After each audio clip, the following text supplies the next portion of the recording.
On this episode of Black Girl Gone, I tell the story of Nacole Smith, a 14-year-old girl who was murdered in Atlanta, Georgia on June 7th, 1995.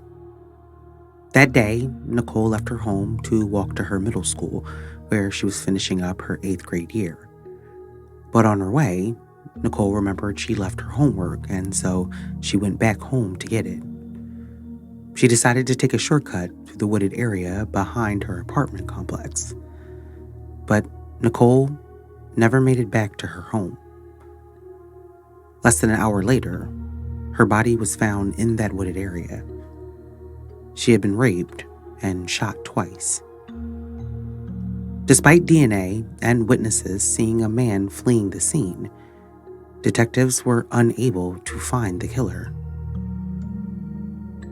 But 26 years later, with advancements in DNA, the man responsible for Nacole's murder was finally identified. This is Nacole's Story. When I first heard Nacole's story, it was unsolved. But 26 years after the brutal murder of this 14-year-old girl, her killer was finally identified. So often, cases that go cold like Nacole's seem like they may never be solved, but this case is a powerful reminder that no case is ever truly cold. Time brings with it many things, and with advancements in DNA, cases which at one point seemed impossible to solve are being solved. When families and law enforcement don't give up finding justice, cases can be solved and families can get some semblance of closure to the worst chapter of their lives. In June 1995, Nacole Smith, just 14 years old, was days away from graduating from the 8th grade and was looking forward to starting high school in the fall. She lived in Atlanta, Georgia with her mother, Aquanella, and her 2 siblings, an older sister and a younger brother. Aquanella was a single mom who was doing her best to raise her 3 children. The family lived in an apartment complex on the southwest side of Atlanta. Aquanella said that it wasn't the safest neighborhood, but she believed that raising a family wasn't just about your surroundings. It was about the values you instilled in them. And Nacole was the kind of kid any parent would want. She was a bright, ambitious student who consistently earned straight A's.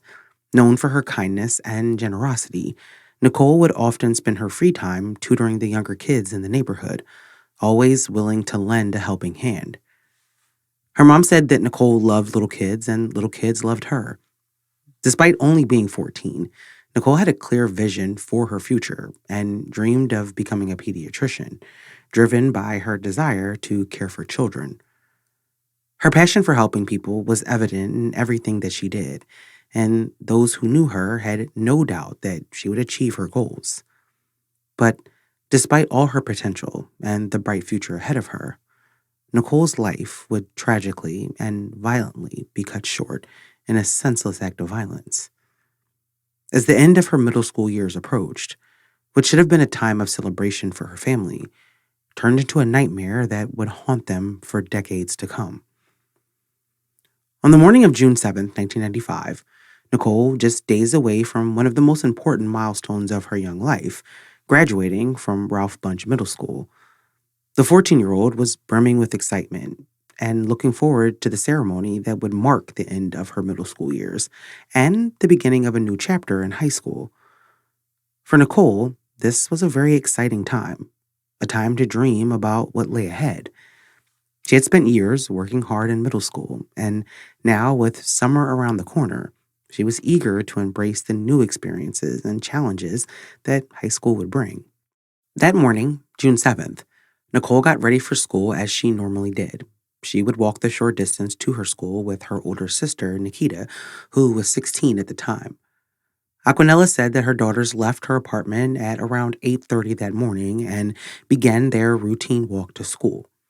On the way there, the girls met up with a friend, and together, they decided to stop at a nearby gas station convenience store to grab some snacks before school. But once at the gas station, Nacole realized that she had left her homework at home. And so, being the straight A student that she was, she wanted to go back and get it. She told her sister and friend that they should go on to school because she was going to head back to the apartment to get her homework.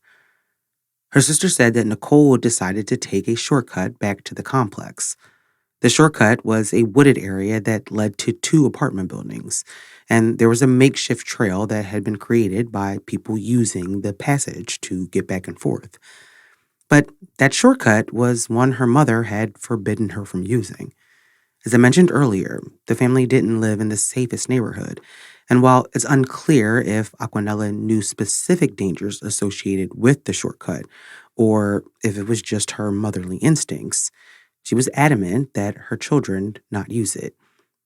However, that morning, Nacole was in a hurry, and despite her mother's warnings, she decided to take the shortcut home. Her sister recalled how she waited and watched as Nacole turned to wave, continuing to do so until she was out of sight. Once Nacole disappeared from view, her sister and friend resumed their walk to school. But little did Nikita know, as she turned away, that it would be the last time she saw her sister alive. At around 9:20 a.m., two gunshots echoed through the woods near Nacole's apartment complex. Two security guards from a nearby apartment building who heard the shots immediately went to the woods to investigate. As they followed the trail through the trees, they came upon the body of a young girl lying face up on the ground, and immediately they called the police. Once police and homicide detectives arrived at the scene, they discovered that the victim had been shot twice in the face at point blank range, and it was obvious that she had also been sexually assaulted. Not far from the body was a book bag, and inside, they found Nacole Smith's ID and address. The young girl found dead in the woods was sadly 14-year-old Nacole, and detectives realized that she was just yards away from where she lived, but she had never made it home. Instead, she was brutally raped and then shot. With the victim ID'd, detectives now had the heartbreaking task of informing Nacole's mom that her daughter had been murdered. Aquanella had no idea her world was about to be shattered. The last time that she saw her daughter was that morning as Nacole left for school. She had no knowledge of the forgotten homework or Nacole's decision to take a shortcut home. Although she had heard gunshots earlier, she never imagined that her daughter was the victim. Hours later, after Nacole's body was discovered, homicide detectives arrived at Aquanella's door. When she opened it, they asked if she had a daughter named Nacole. When she confirmed that she did, they informed her that a body had been found in the woods and requested a photo of her daughter. Overwhelmed, Aquanella said that she retreated to her room, locked herself in the bathroom, and began to pray. When Aquanella returned to the living room where the detectives were waiting, she immediately called the school because, as far as she knew, Nacole was supposed to be there, and the thought of her daughter being the victim found in the woods seemed impossible. But when she spoke with the school, she was informed that Nacole had not been at school that day. It was at that moment that the crushing reality hit Aquanella. Her daughter was indeed dead. Overcome with disbelief, she struggled to accept the horrifying truth that the detectives were trying to convey. The shock was overwhelming. She couldn't reconcile the image of her vibrant, hopeful daughter with the grim news that she was being given. The weight of the situation felt unbearable, and she was gripped by a sense of denial and anguish as she tried to process the incomprehensible loss. At the crime scene, several pieces of evidence were collected, including two 9mm shell casings. Detectives also found two sets of footprints, one set belonging to Nacole, and the other made by K-Swiss sneakers.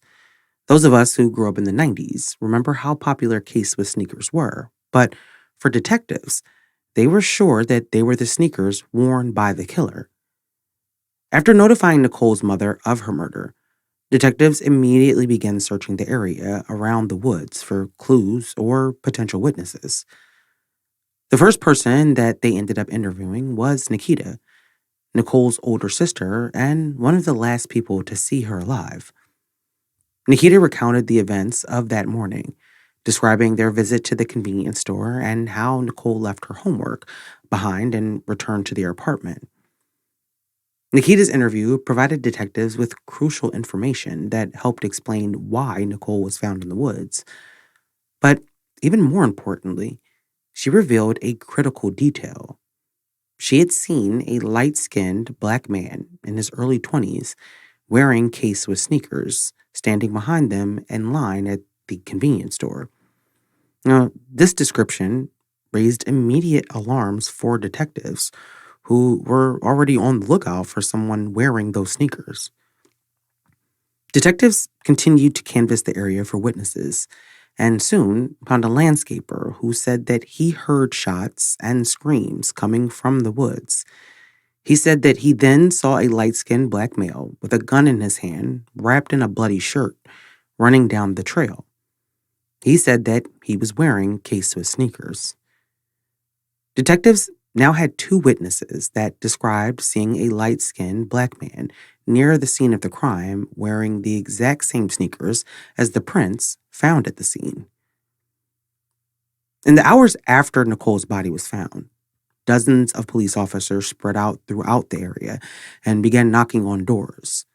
With a possible suspect description in hand, police were hoping that someone may know the man or may have seen something themselves. Several neighbors in the area recalled hearing the screaming and the gunshots, but in neighborhoods that are no stranger to crime, people often don't get involved out of fear they may be targeted next. And it's also not uncommon for people to simply become desensitized to the sounds of distant gunfire and other sounds of violence. But no one who the police spoke to had seen anything, and no one knew who the suspect could be. The news about Nicole's murder spread quickly through Atlanta, and the city was outraged that a 14-year-old child could be raped and murdered behind her own home, and the thought that her killer was on the loose terrified them. No one could understand how anyone could do something that heinous to a child. Once the community learned of the tragic murder, the pressure on detectives to find Nicole's killer intensified. The entire neighborhood was shaken, and the demand for justice grew louder. However, solving the case was not going to be easy. Despite the eyewitness accounts and the evidence collected, the investigation faced numerous challenges. The suspect had vanished without a trace, and in a neighborhood where fear and silence often prevailed, getting more people to come forward with information was proving difficult. The detectives knew that they were in a race against time, not only to bring Nicole's killer to justice, but also to restore a sense of safety to a community now gripped by fear.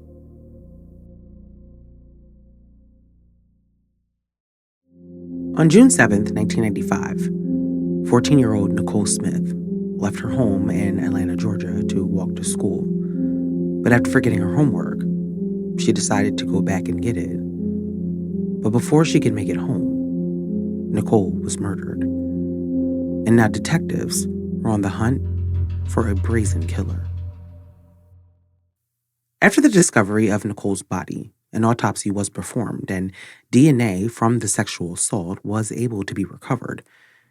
It was a positive development for a case that early on was beginning to hit a dead end. With a DNA profile, they were hopeful that they would be able to identify their suspect, but it was going to take several months for the results of the DNA testing to come back. In the meantime, detectives continued to try and gather evidence and find additional witnesses, but their efforts proved fruitless. 6 months after Nicole's murder, the forensic lab began doing ballistic testing on the shell casings. They hoped that they would be able to identify the gun used in the murder so that they could begin to narrow their search. When the DNA testing was completed, the lab was able to get a full DNA profile. It was just what detectives would need to identify their killer, and the results gave them hope that they would be able to do so quickly. But when the DNA was entered into CODIS, the National DNA Database, there was no match. Whoever had raped and murdered Nacole had not had their DNA entered into the system. It was a huge blow to the investigation because detectives were sure that the DNA profile would lead them to their killer. But whoever had done this to Nacole was not someone known to law enforcement, and if he had been arrested, his DNA had not been collected and entered into the system, and that added a new layer of complication to this case. A month later, investigators got a new lead when another witness came forward. This witness said that they also saw a light-skinned black man running from the trail that day. This witness was able to help detectives with a composite sketch of the suspect. The sketch of the suspect was then put on flyers and passed around the neighborhood. It had been several months since the murder, and detectives and Nacole's family hoped that someone would be ready to speak up. And now that they had an image of the potential suspect, there was hope that someone would recognize that person in the sketch. At one point, members of Nacole's family found a young man who looked very similar to the man that was in the sketch, and they confronted him, and a fight began. The man was later questioned by police, but he was ultimately ruled out as a suspect. Over the next several years, detectives continued to follow leads and pursue tips, but nothing significant emerged, and eventually the case went cold. For Aquanella and the rest of Nacole's family, the pain of knowing her killer was still out there made the loss even more unbearable. They desperately wanted the person responsible for taking Nacole from them to be brought to justice.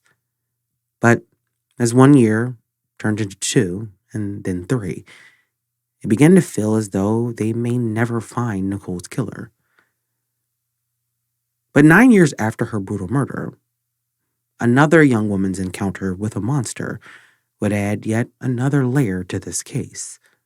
In June 2004, 13-year-old Betty Brown had gone to a Father's Day cookout at a park in East Point, Georgia, a suburb of Atlanta where she lived. After the cookout was over, she began to walk home, but as she walked towards her house, Betty was attacked by a man who grabbed her and drug her into a wooded area where the attacker told Betty that he would kill her if she didn't do what he said. He then forced her to the ground and raped her. When he was done, he let Betty go, and she ran back to her house. She told her mother what happened, and she immediately called the police.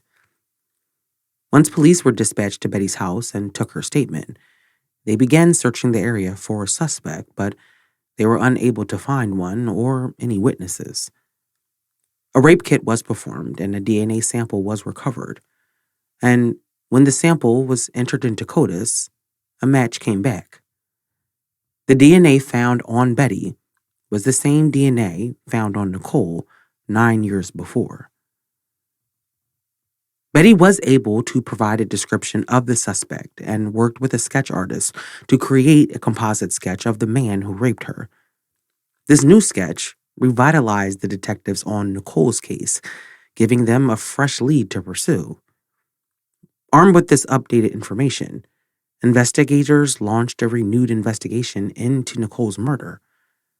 The sketch was distributed throughout Nacole's neighborhood and the area where Betty had been attacked.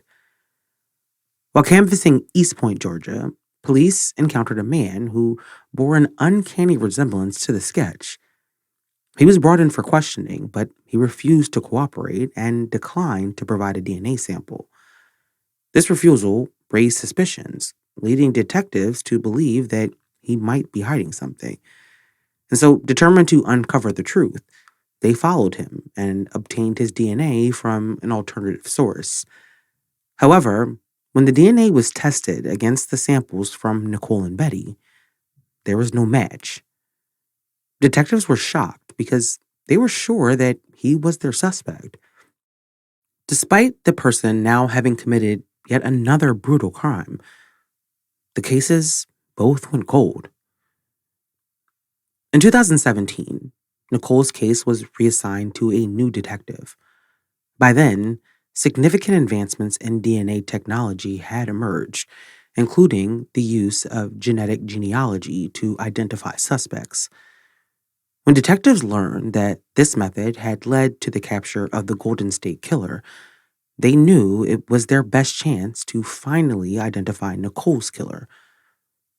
Over the next few years, they meticulously worked on creating a genetic profile that could be submitted to a genealogy database.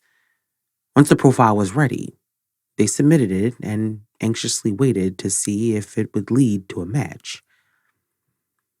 In October 2021, 26 years after Nacole's murder, a familial DNA match finally came through, leading detectives to a family with the last name Arnold. The genealogist working the case identified one member, Kelvin Arnold, as a potential suspect.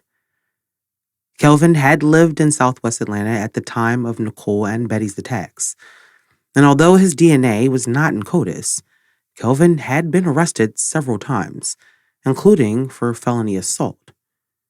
In 2002, an ex-girlfriend had even accused him of sexual assault. When detectives reviewed Kelvin's photo, they noticed a strong resemblance to the man in Betty's sketch. It seemed that they were finally closing in on their suspect. But before they could be certain, they needed to test his DNA to confirm the match. Luckily, Kelvin's DNA had been collected on evidence secured during a different crime, and so they were able to get a sample from that. Shortly after Christmas 2021, the results came back, and there was a positive match for the samples from Nacole and Betty. The DNA did belong to Kelvin Arnold. After 26 years, detectives had finally identified the man responsible for killing Nacole and raping Betty. But there was one problem. In August 2021, Kelvin Arnold died from kidney and liver failure caused by alcoholism. Detectives were too late. Kelvin Arnold would never be arrested or stand trial for his crimes. It was a bittersweet moment for Aquanella, who had been searching for justice for almost 30 years. Not being able to receive real justice was just another thing that was out of her control that she was left to deal with the consequences of. For Betty, Kelvin's second victim, it was bittersweet for her as well. Quote, "I'm not okay with the situation on how long it took us to get here, but I'm happy that we are finally here and that he is no longer out there, able to do the things that he did to me and Nacole to others. This is a bittersweet moment. I'm mad that I didn't get that opportunity to face him," Betty said during a press conference. Solving this case was crucial, but unfortunately, it took too long, and the person responsible was never brought to justice. However, finally uncovering the truth has provided a sense of closure for Nacole's family and friends. Her story is no longer an unsolved mystery lost among thousands of other cases. Instead, her memory can now be honored with the knowledge that her killer has been identified. While justice was delayed, knowing what happened offers an end to a heartbreaking journey. It has now been 29 years since Nacole Smith left for school and was brutally murdered as she returned to get her homework. She was only 14 years old. In the end, the pain of loss remains, and no amount of time can truly heal the wounds left behind. But there is power in knowing the truth. Closure in cases like this, while never fully healing the wounds, offers a conclusion to the families and communities affected. It also reminds us of the resilience of those left behind and the relentless pursuit of justice, by those who refuse to let these stories be forgotten. Sometimes the answers we seek come too late, leaving us with a bittersweet sense of closure. But the journey to uncover the truth is never easy, and even when justice slips through our fingers, the truth itself can bring a measure of peace. And I hope that in some way, Nacole's family has been able to find peace. May Nacole Smith rest in peace. Thank you for listening to this week's episode. Don't forget to follow us on Instagram, Facebook, YouTube, TikTok, and Threads.